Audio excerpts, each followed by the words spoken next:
Akhir sambutan saya, dan ini tidak pernah saya beritahukan kepada kawan sekalian.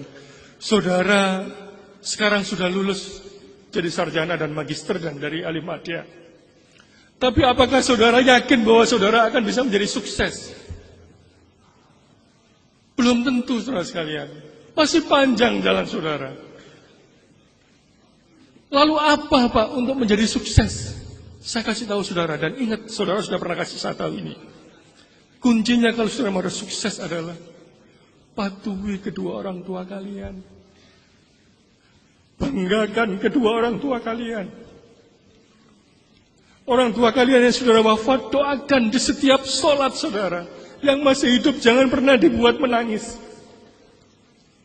Kalau saudara mau sukses, jalan hidup saudara lancar, ingat kata-kata saya. Jangan pernah menyakiti hati kedua orang tua kalian. Pada tahun 1999, saudara sekalian, ada seorang wisudawan UNER di Magister Hukum UNER yang tiap kali ke kampus hanya naik motor Honda Ulung, namanya Bahrul Amik, rektor Unitomo sekarang.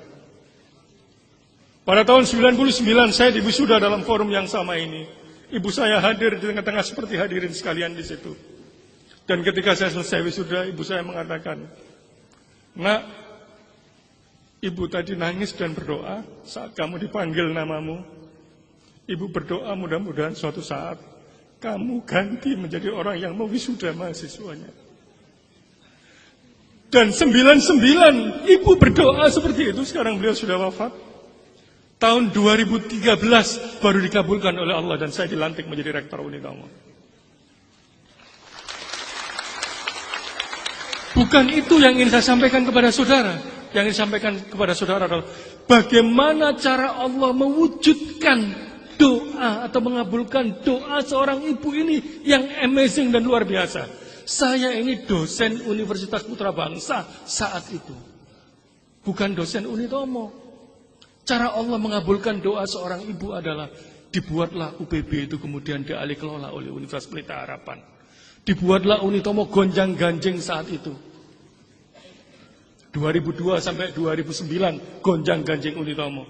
Yang akhirnya karena gonjang-ganjing itulah kemudian meminta saya untuk menjadi rektor Unitomo.